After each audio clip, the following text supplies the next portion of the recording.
Good morning.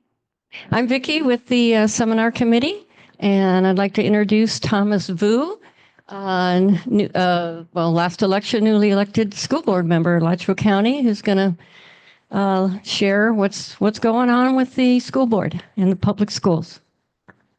Hi, everybody. Just thank you for having me here. Thank you for inviting me. I do know a few folks from here, so it feels really nice. Every time I've been here, it's always been a great welcome. It seems some other folks here I know too. And so just hi, for those of you who don't know, my name is, again, Thomas Vu, but I did just recently win election to Alachua County School Board. I took office in November, and I ran because I was a teacher, and everything really came from that. And so really what I want to talk about today is just a little bit about me, why I ran, but then mostly about what I think we need to do for our public schools, especially considering the threats we face. I'm sure you all instantly understood what I meant. So we'll get more into that. But, I was the child of Vietnamese immigrants. My father's side came from the north. My mother's side came from the south. They both have different escape stories.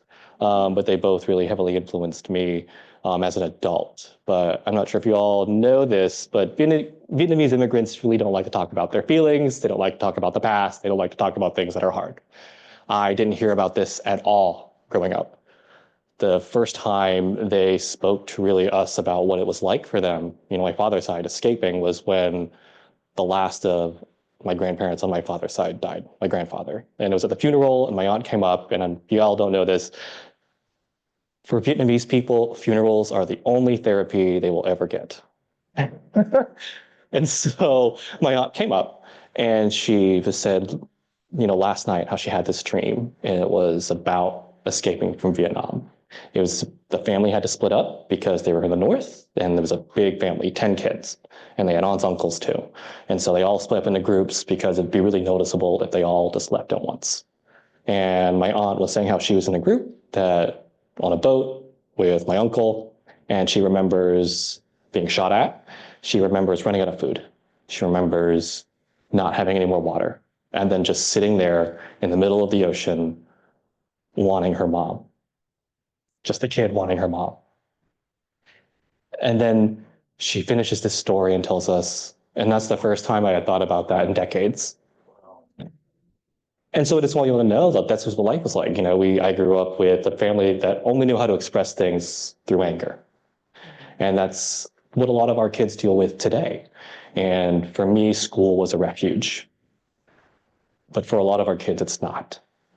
And so I can't imagine what it's like to be a kid today, to have a family life in turmoil, and then go to school and not feel safe, not feel like you can learn, and not feel like it's a place where you belong. And I honestly didn't realize when I was running that at the core, that's why I ran. It was because I wanted other people to have that, because I think about where I am now, but where my family started, everything that they had to do to get here, and the struggles they had here. I'm able to live an American dream, right? And the number one thing that my teaching career has shown me is that the ability to dream and to hope is a privilege. So on that, so I did run.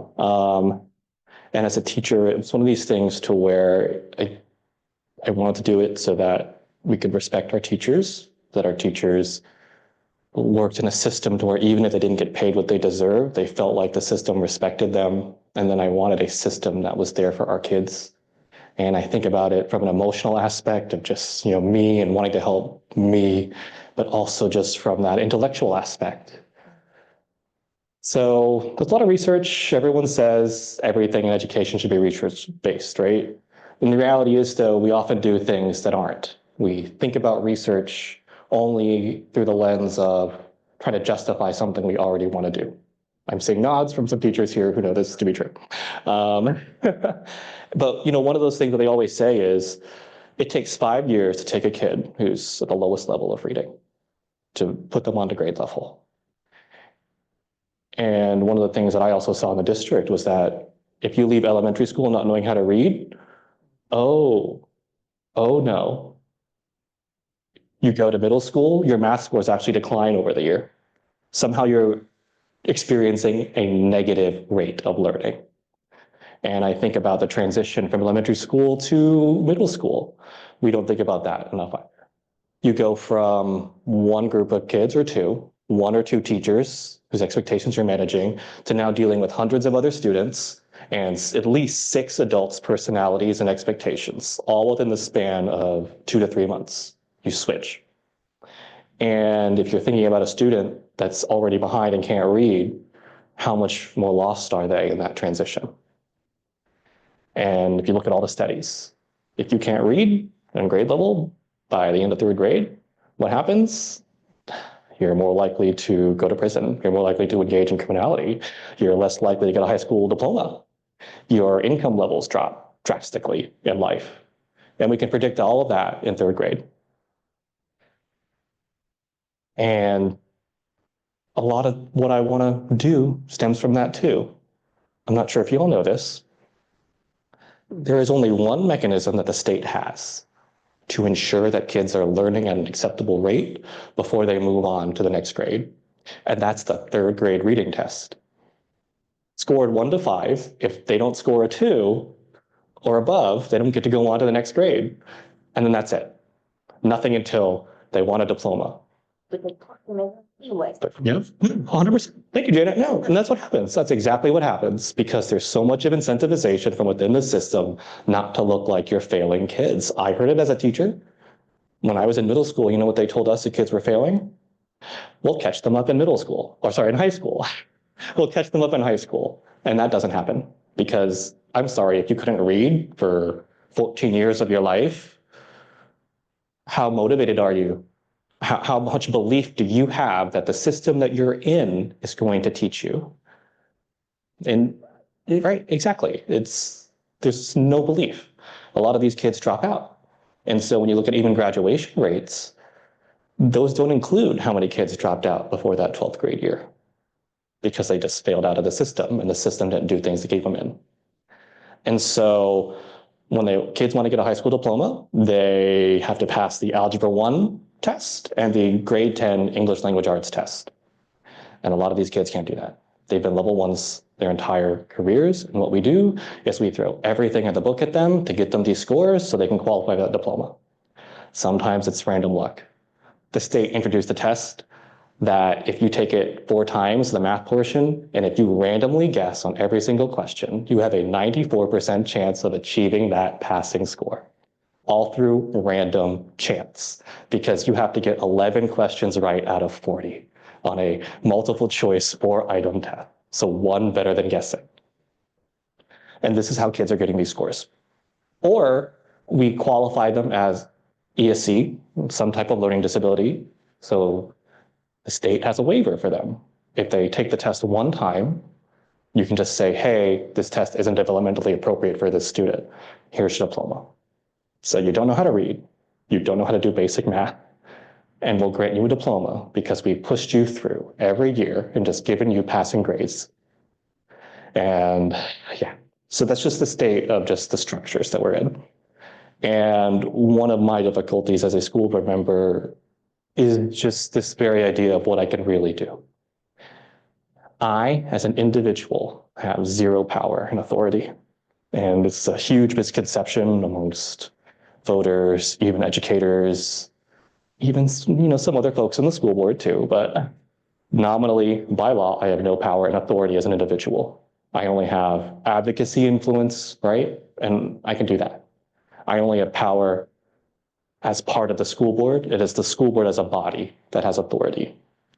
But then even then, the school board only oversees 2 employees, their attorney and the superintendent. The superintendent oversees and is in charge of everything else. I can't tell any teacher anything about what to do. I can't order a principal. I have none of that. We can't even reject hires. We can't demote people. We can't fire people because all of that is governed by the superintendent and falls under employment law. So when we have to vote on whether someone gets a job or not, it's ministerial. We're expected to say yes. If we don't, we're violating the law. So there's a lot like that, right, about the job. So really what needs to happen is a majority of the school board needs to have a sustained approach and a sustained vision, because we can order the superintendent who can move staff, and then really hope that through concerted effort and time, gamesmanship doesn't occur. Like we've seen the last 2 years where we've had a superintendent who straight up just ignored directives of the school board with no repercussions, because if a school board gives an order, the school board has to keep people accountable. And we've seen that even the political will to do that hasn't been there. And so there's a lot of barriers. And the other barrier is too, there's something called the Sunshine Law. Outside of those board meetings, I can't talk to my colleagues about anything we could possibly vote on. Not even like we're going to, that you could potentially vote on. So it falls under like anything related to the job. So the only time that you ever really see us discussing issues is from the dais. And that can make it really difficult too, because you have so little time to actually talk about these issues. And we meet twice a month, other school districts just meet once a month. And so even then, there's a lot of barriers in place. And so one of the things that I feel like we can start doing more is just have that concerted effort, not lose focus. And that's something I'm going to try to do and keep my colleagues accountable to. So one of the authorities we do have is the budget. And that is one of the biggest things you're seeing right now, right? And unfortunately, it's one of these things to where I have come into office under a budget I had no voice in. And it's a budget that basically had to take money from capital building funds to balance itself, didn't account for summer school, didn't account for paying for teacher and staff raises. I'm only laughing because it's absurdly true. And so given all these things, we've just entered a terrible place to where we're this close to state takeover, because by state law, we basically have to have a savings account of at least 3% of how much revenue we get from the state in our general fund. And absent of that, the state can come in and take over. And then it's up to the state when they relinquish control. We would lose it completely, basically, for whenever the state government decides to give it back. So this is the state we're in now. And I really don't like this, because what we're in is we're being given a choice to where I have to be very careful about certain things I say, because the collective bargaining is still going on, but I can only speak to things that are publicly out there. We're basically in a place to where I don't have room to maneuver, and we can't do right by the people that work for us. And it's really upsetting. But that to me doesn't mean we shouldn't do better and can't do better in the future. And to me, it's really thinking about what we spend our money on. We get roughly $290-ish million a year in what's called the Florida Education Finance Program. And essentially it occurs in 2 chunks. The state gives you just some chunk of money and then says, hey, here's the property tax rate that you're going to charge everyone in your county, and collect that money to make up the difference. So essentially funding's even for every student around the state. Poorer counties pay higher property tax rates, for example, to help fund education. And so what's happened is, though, they set that rate for us. We don't get to decide our funding. And it's gone down every year for the past 10 years. It has not kept up with inflation at all. So we have less and less every year. And so with then, a lot of funding becomes, how would you say this, unpredictable. We have to set a budget in June for a fiscal year that starts in July, with funding that isn't finalized until the following February. So for example, we just had to return $6.5 million to the state. And here's one of those threats that we're facing now. The state of Florida removed income limits for students who receive state scholarships to go to private school and homeschool. So families who had never claimed any type of scholarship before, due to high income, are all of a sudden just getting $8,500 per student from the state. And so many students are claiming these scholarships now or withdrawing their kids and just homeschooling them. We've just lost massive amounts of money. And we would have lost 8 if the state didn't build in a mechanism to help out districts like ours. And it lost massive amounts of money. So we were really close to giving teachers no raise. Like literally raise, not even be able to afford to give them any type of raise. That's literally, we were that close, if not for this state funding mechanism. So with that, one of the reasons why we're in the mess we're in now is we don't think about the pie. And the way I think about that is you have one pie, everything's zero sum. And what you spend your money on reflects what your priorities are. There used to be this concept in Florida, it's the 65% rule. And it was this idea that the state of Florida wanted districts to spend at least 65% of their general fund revenues on direct instruction. The, I guess, wonky way is Object 5000. It's things like teacher salaries or things that are directly going to that direct classroom instruction. And the idea is you're spending money on your teachers who teach your kids, and you're spending money on your kids. And everything else you need to figure out with that, the rest of that money. When you look at districts that do spend around this, they do better. We spend around like 56, 57%. We're lumped in the bottom third in terms of the ratio of our general fund we spend on direct instruction of all the counties in Florida. And you would think we'd be surrounded by light counties, but we're not. We're surrounded by counties that are 1/10 of our size. So that's, to me, really where we need to start going. And that needs to be a target, because when you think about the state of teaching today, it's a lot harder than it's ever been. We ask teachers to do more. Part of it's the state, part of it's us. But we give them less and less every year. And the massive amounts of inflation that have occurred since the pandemic have essentially, God, I read these numbers, but the example I'll give is just this. A beginning teacher makes $47,000-ish a year. That's how much I get paid to be on the school board, the first year teacher salary. You take away taxes, all that, they're left with what, like $28,000, $29,000. I think about the apartment I lived in before I bought the home I was in now. So we left in 2019. The rent was $900 a month. I looked it up. Today it's $1,500.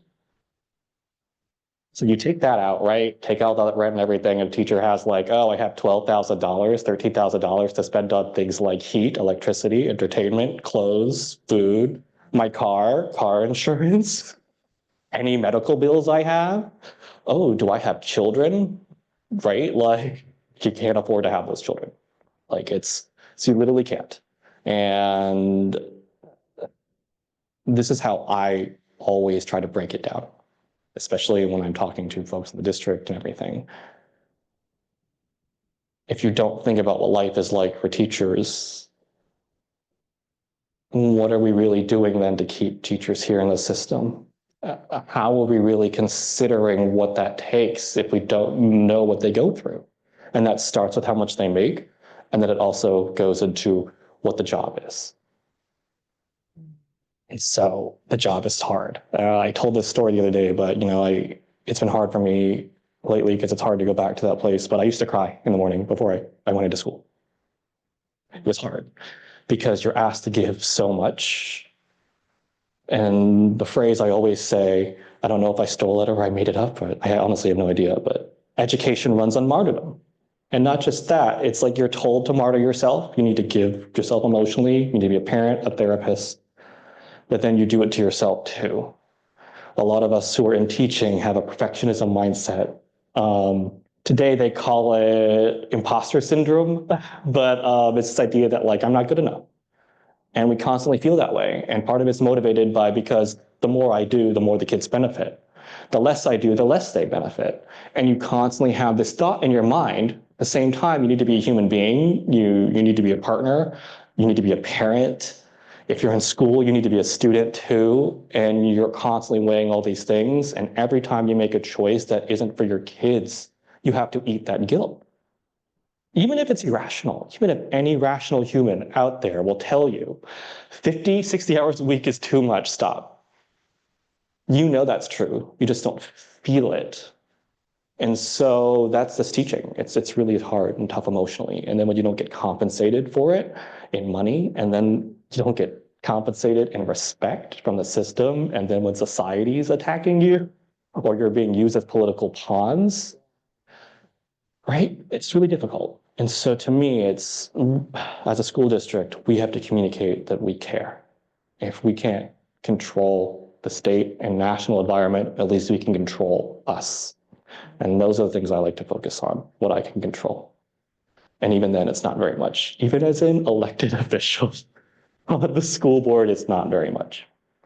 But that's it. And it's that advocacy. And that's what I want to do. I want to target for that 65% into the classroom and into direct instruction. And part of this is overhead. We can do it by eliminating overhead. Part of that's in people. We have 7.7 students per employee in this district. Most districts have 9-ish students per employee.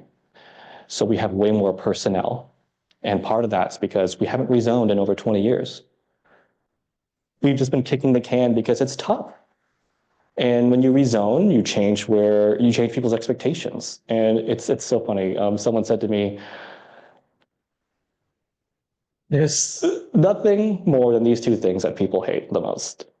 And it's the way things are and change. But that's rezoning. Because if we don't rezone, we can't make operations more efficient. Rezoning implies too this idea that we're going to have to like close, to me, 2 to 3 schools. It may just be 1, but I ultimately only have influence on that. And then certain school sites and property. Then you're paying less on property insurance. You're paying less for personnel that have to be at these schools, right? Those hundreds of thousands of dollars a year per school. And then you're saving money on more efficient bus routings, right? So there's all these things that we need to stop kicking the can on. We also kick the can on ESSER. So if y'all didn't know this, during the pandemic, there were 3 tranches of money given to schools. We got $90 million. And you're supposed to spend it on things that weren't recurring costs, right?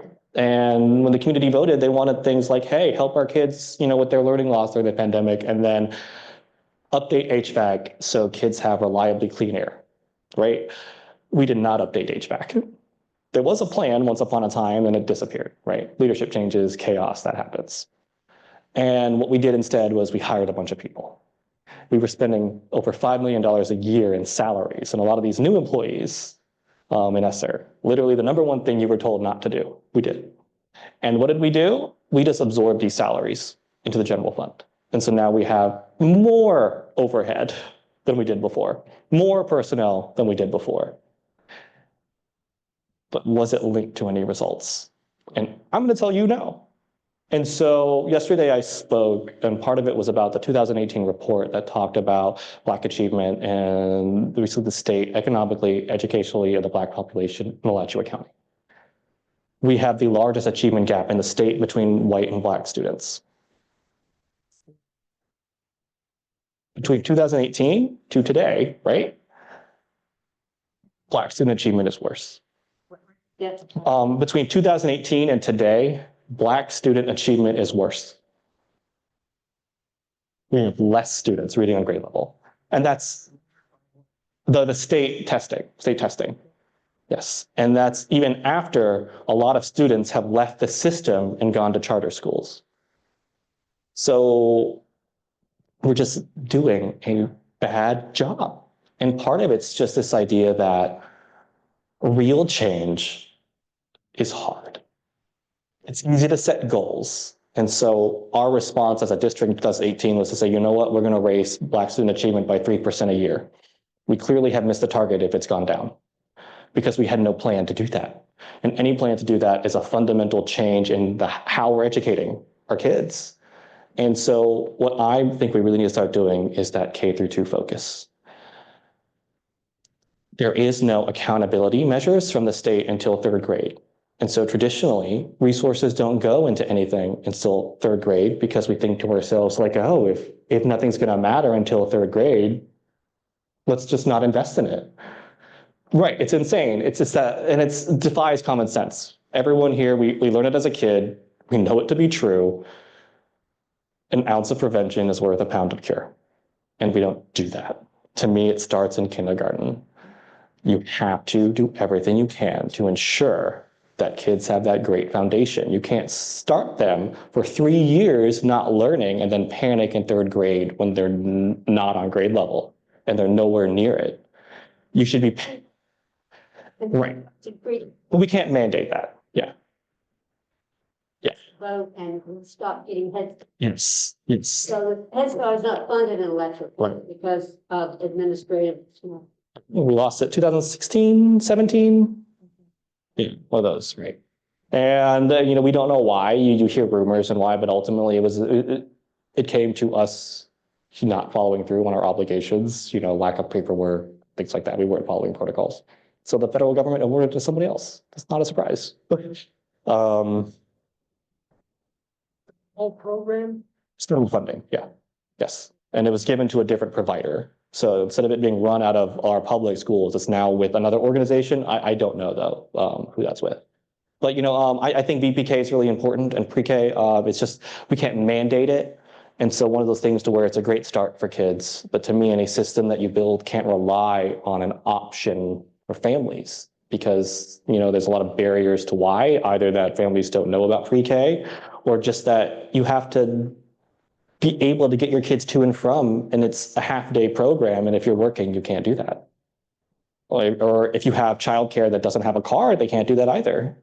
Yes. Oh. The microphone. Oh, okay. Yeah. So. But are you ready for? Yeah. That's essentially, I was almost at the end anyway. And so that's really it. The goal is to start doing that. We have to ultimately change how we spend our money, put more into our teachers so that they stay, because experienced teachers do a better job. It's just true. When I was a first-year teacher, I was surviving and I was panicking, and I was so lucky to have people to help me. And then that too, and just change how we reinvest our resources. They have to go K through 5. Because if a kid can't read by the end of 5th grade, then their ability to succeed is just almost impossible. And so the way I see everything is the world is probabilistic. If I do A, there's a chance that B will happen, right? There's no guarantee B will happen. Even if it's 99.999%, right? Like you ask me to get you water, I'm most likely going to get you water, but I could be having a terrible day and just be like, get it yourself, right? Sorry, Doris, to use you. Because I would never deny you. But that's how I see things. And the way I see this is everything we do for our kids, this whole idea of getting them to read at grade level by 3rd grade, getting them to read by 5th grade, making sure that we support them. It's about giving them every shot we can, is raising their probabilities to succeed. We can't control their home life. We can't control what society is like. We can control us and that time we have with them, right? And just that's what I want to do. Is how do we give them the best shot we can? But okay. Mr. Lynn Mans, as a teacher, how much parental cooperation did you experience or not experience in whatever from a classroom exposure? Okay, sorry. I was just wondering where it's from. I have a follow-up question. Okay. It really depends. And you'll see that. And it kind of is just in the structures in. So I taught, we call major programs. You're not in a magnet. You're in your school, right? You're a student in your own school. And I've taught in magnet programs. Magnet families have to choose to bring or apply to those schools. Oftentimes they provide transportation. They support their kids in that transportation. A lot of them are on the bus for 2 hours a day, right? Those families are very involved. And they're communicative, and they're generally more deferential teachers. I've also taught a major program to where I couldn't get in contact with parents, even if I called multiple times. You look up the numbers in their profile to call the parents, and none of them work, which is also against the law. But what structures are in place to truly guarantee that parents are updating the information in Skyward? There's very little that can be done, right, in that regard. And so it's widely varying, but you also do see there is a correlation. The more involved the parent is, the more likely a student is going to succeed. And of course, there's you do too much and it becomes a negative correlation, but yeah. And as a first grader, I was a slow reader to start with. And so without my father sitting with me every evening and whatever for an hour at a time after a 10-hour workday, and he was a biochemist and whatever, he would, that was probably the biggest help for me to begin to learn how to read.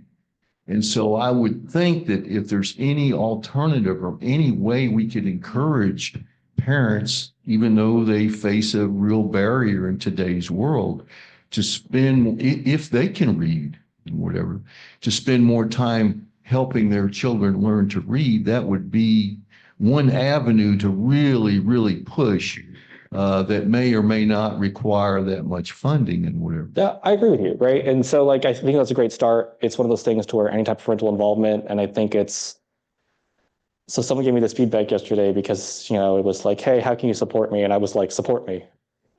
And they were like, but concretely, what does that mean? And I'm like, oh, and I never really thought about it through that lens. And it's the same thing about how we treat parents in the school system.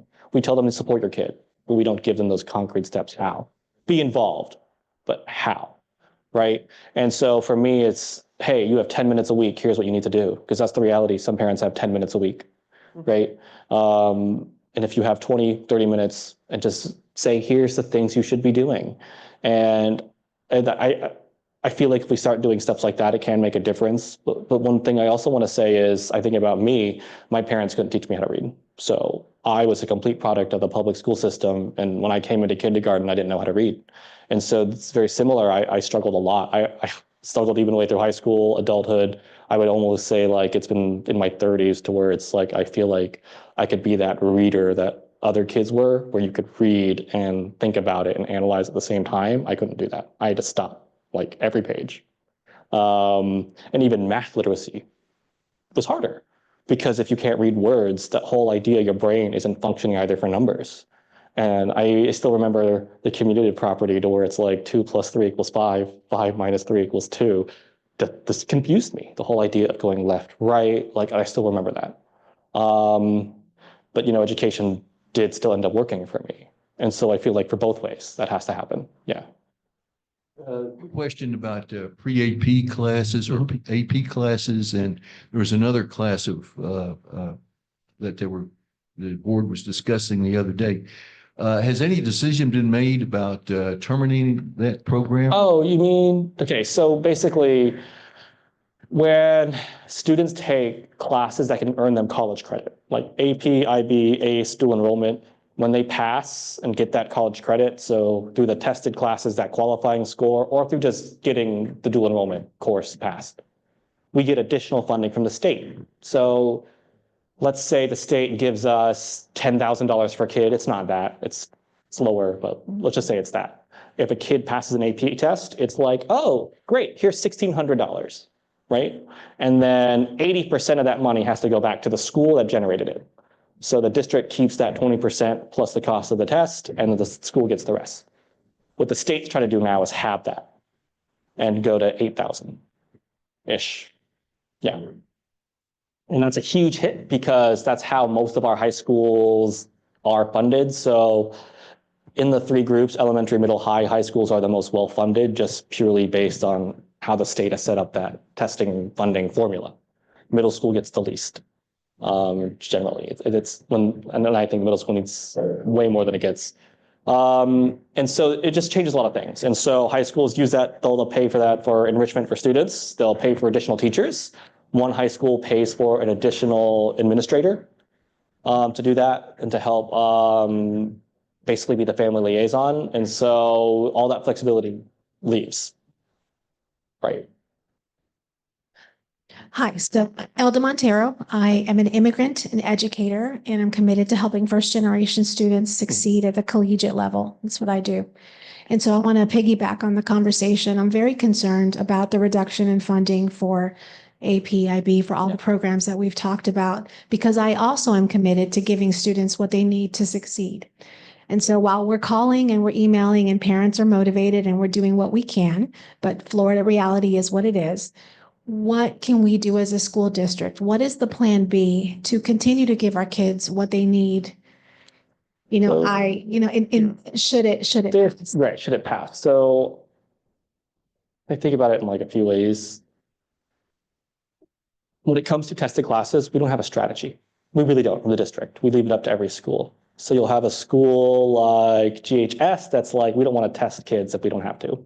Or you'll have a school like Eastside that's like, hey, you know what? Let's give every kid we can a chance at taking an AP class. So they enroll them all in like AP Government, AP Econ, and things like that. The district still eats that cost no matter what. So even if Eastside strategy, a few kids will pass, but most won't, just because they want to give the kids exposure, we've never done a cost benefit analysis of, is Eastside strategy beneficial considering that we give kids this exposure, and does it cost, how much money does it cost us, or is it are we in the black or are we in the red, versus GHS's strategy, which is way more conservative in terms of who they administer tests to, but it guarantees a higher pass rate and therefore, I guess, more profitable funding. These are conversations we've never had to do before.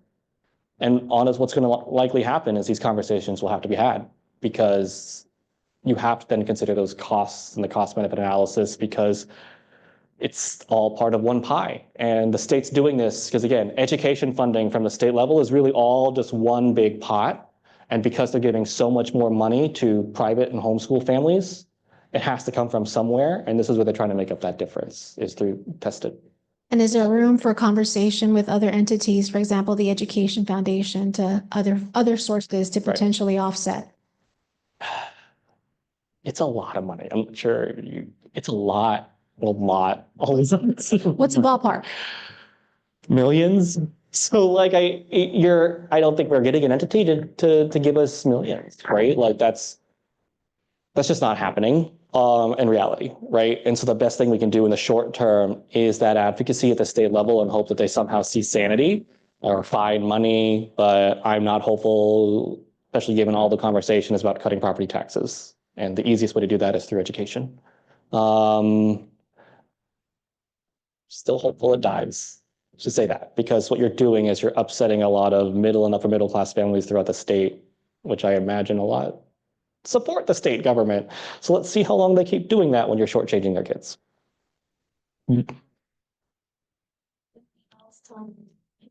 Right. I'm Jackie Davis. My question is, I just saw a headline. I didn't read the article that DeSantis appointed someone to be elected to the school board this morning. So I'd like you to comment on that, and also on the fact that we may have some openings in 2026, and what can we do to get more school board members like. Thank you. Okay. So yeah, I found out, I always like to say I'm the last to know, because, we tend to be, been on the school board. I found out 2-3 days ago, that the day it was announced, I did find out. I briefly worked with Janine Plavik, who was appointed. Her name is Janine Plavik. She was the Health Academy's director at GHS for, I think, 15 years.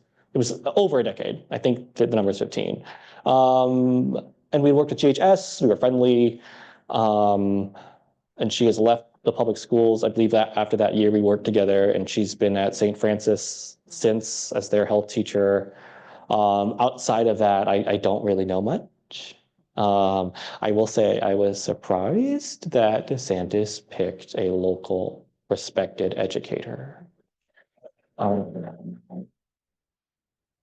Yeah. Like outside of that, everything would just be speculation, and obviously my mind's running, but I don't want to talk out of turn. But her first, I believe she'll be sworn in on Tuesday before our first meeting, and so that'll be my first time interacting. But again, it's one of those things there, now that she's been appointed, I can't talk to her about anything school board wise. I could have before, but once I found out, door closed on that. So. So according to the information that the school board sent to all staff at all the schools, the cuts that we're talking about to IB and Career Tech and Advanced Placement and Cambridge and IB are $3.5 million. And that money does go mostly to the high schools, but even at the elementary school level, we would get money for education Right. improvement from that. It wasn't as much, of course, but the thought being that, you know, we're building at the elementary level. And so those students that are succeeding at the high schools then got the funding, and we were a part of that and as they grew through the educational system. And so, you know, this is 3.5 million. It's not, you know, our budget is much bigger than that, but we do need to let our Alachua County legislators know that this funding is important. Our career tech programs are amazing. Yep. The IB and the advanced placement and the dual enrollment are fantastic. And they're serving lots of kids, like 7,000. And so those are the kids that are in the programs, but the funding really affects all students. So that's really important. And every district's upset about this. Red, blue, everyone was caught off guard. We knew the cuts were going to come from somewhere, but we didn't think that they would attack a program that'd be very popular like this. So, yeah, I'm surprised that this is where they were deciding to get the money from. Yes. But we'll see.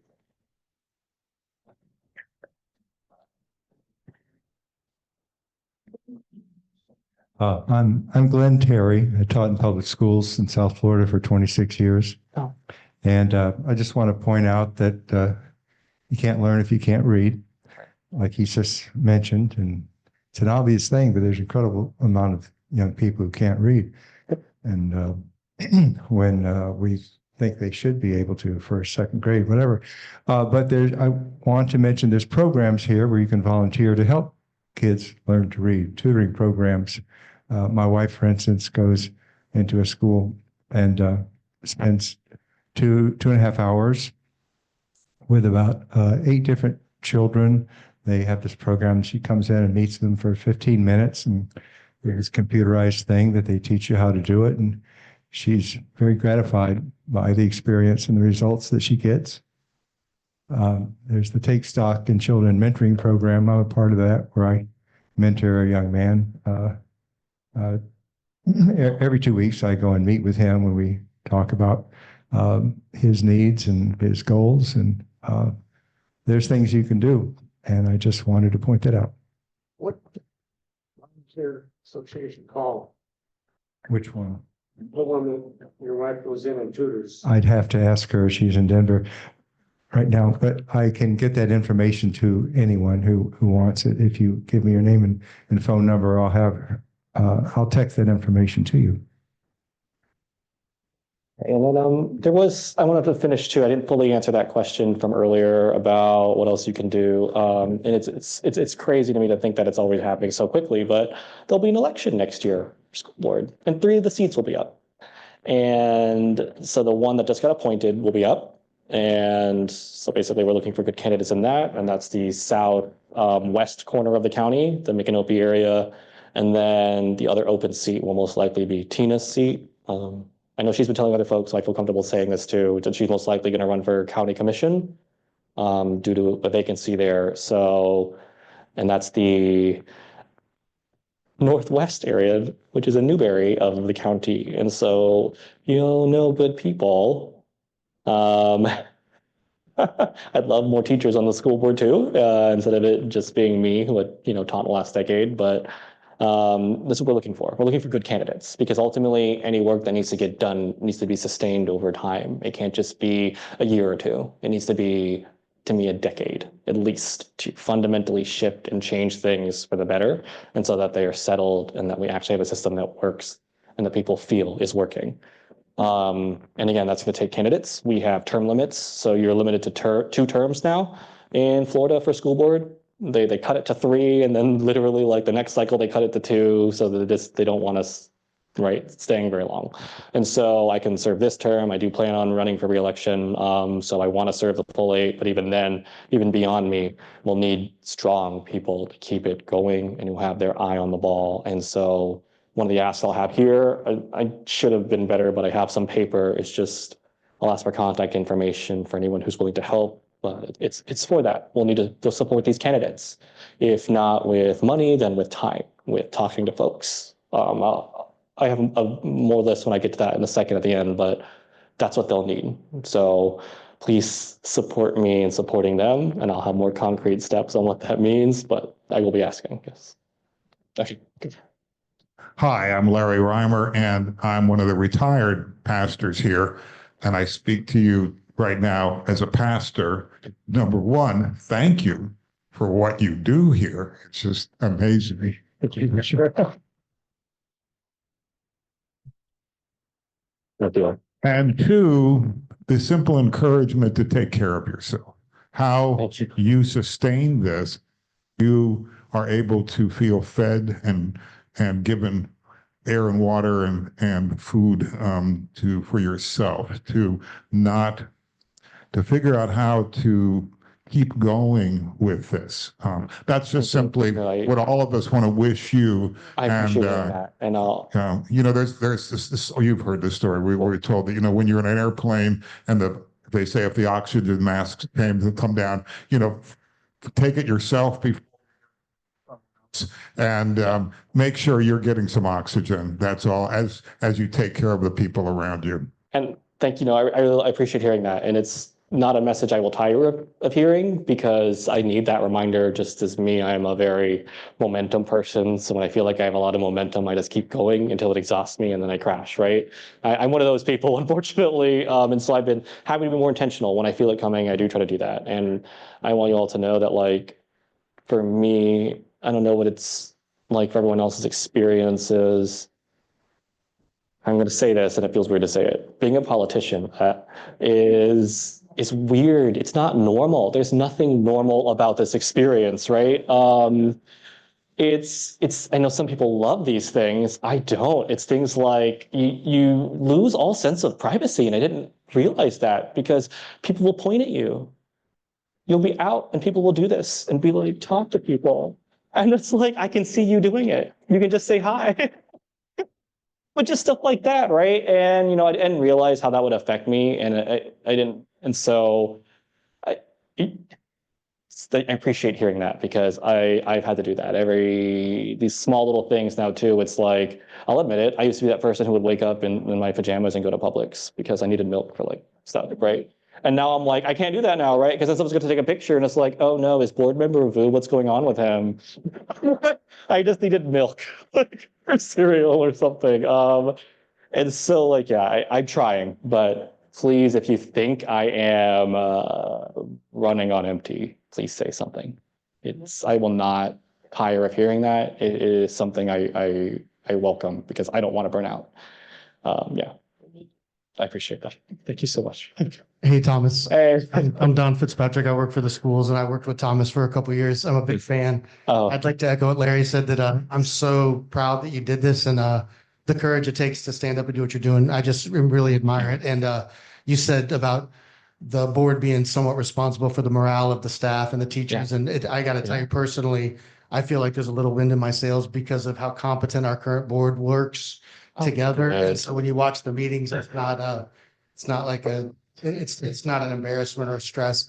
My question is, as a community, we have a little bit of sway in terms of superintendents and what we're talking about, like as a group, it echoes out.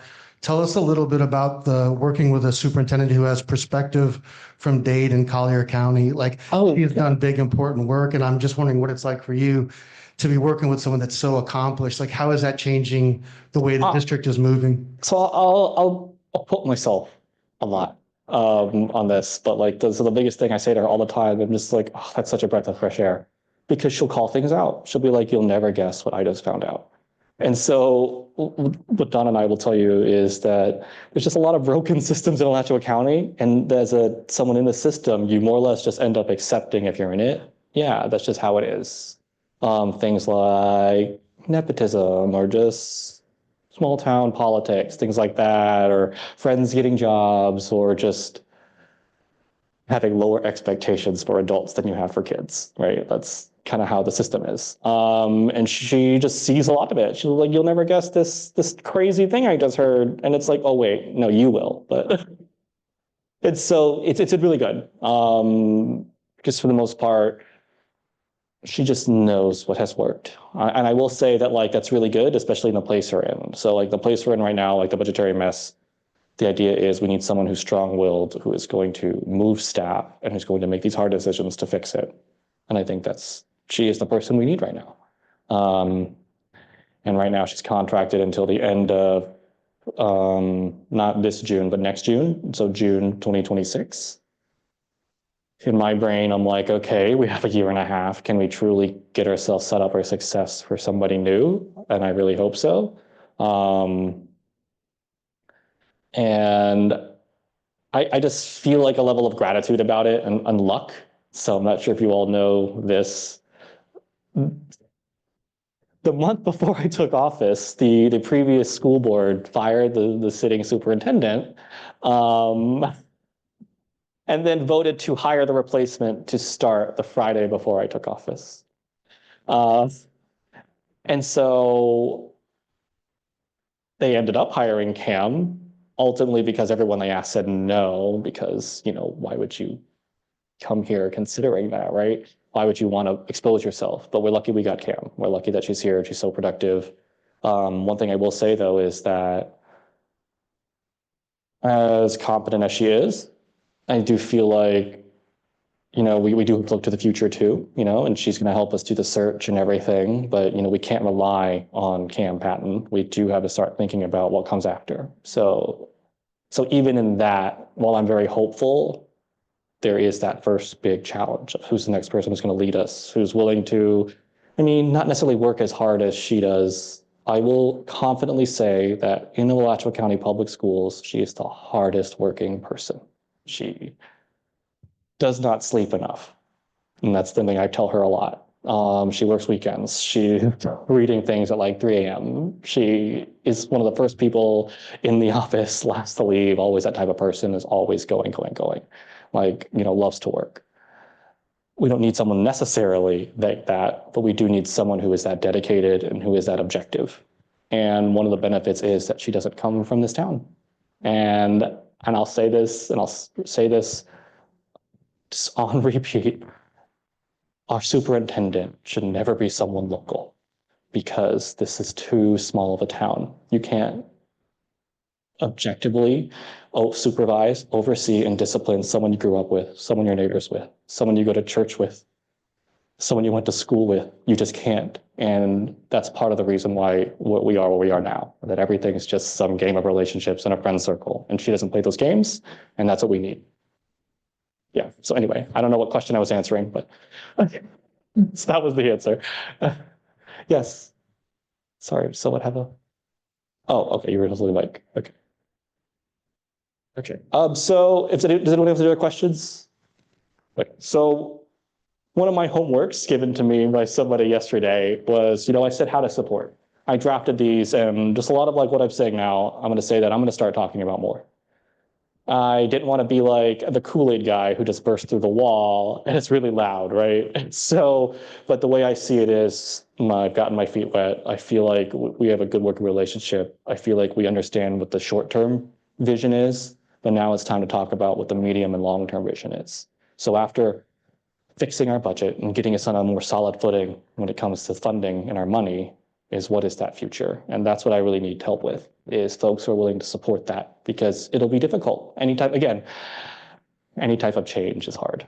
And I say this as somebody who jokingly, but 10% honestly says all change is all bad. So here's one of those things. Start paying attention, like in a way to where it's a routine. So one of these things is when things are bad, we pay more attention. But when things are easy, we lose focus. And I'm guilty of this too. I would say the years of 2021 through 2023, I was very much, head in the sanding when I should not have, right? And we are now. Things were better. I stopped paying attention.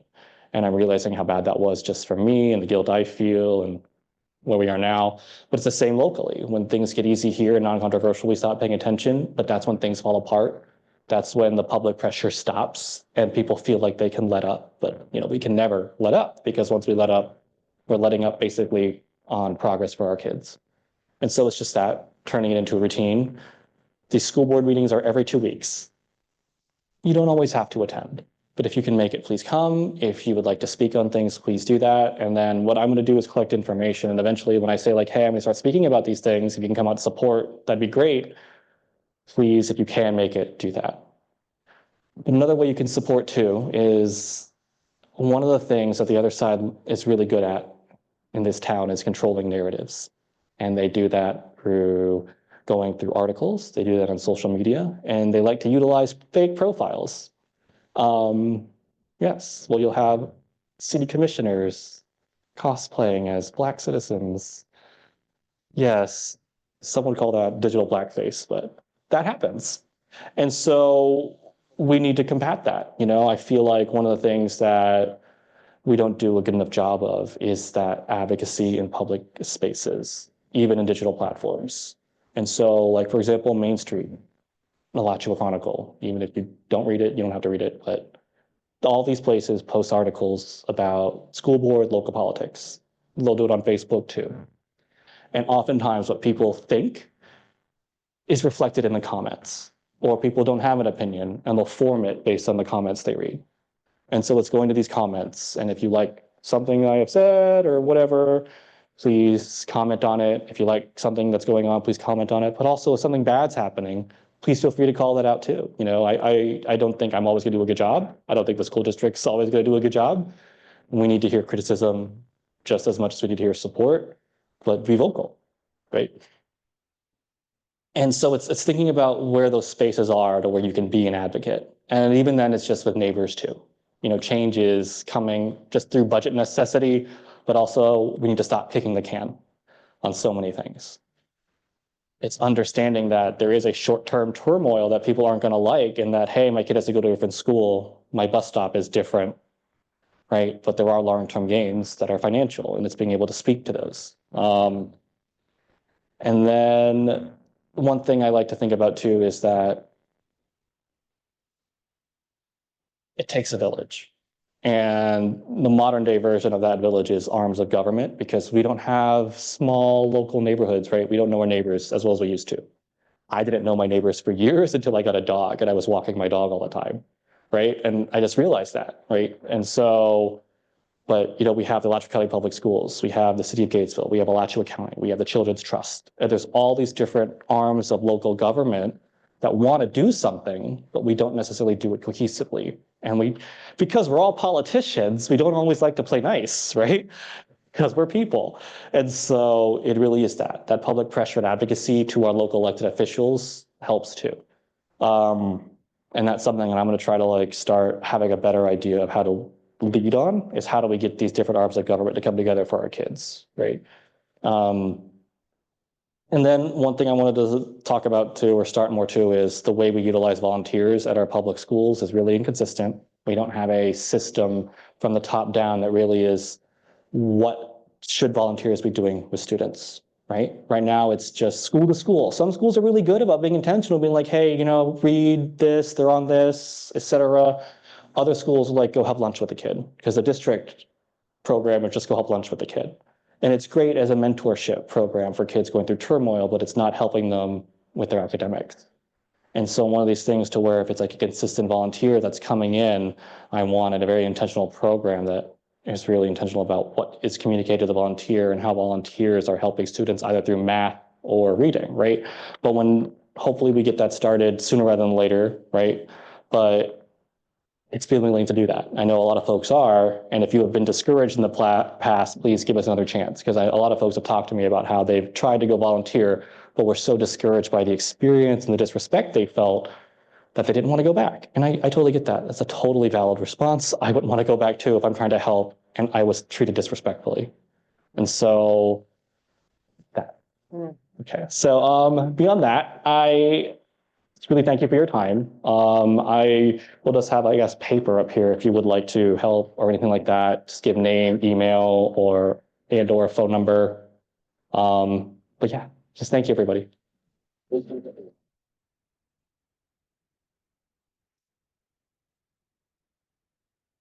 And I'll stick around if anyone has any questions or one-on-one or anything. Don't let me take this off.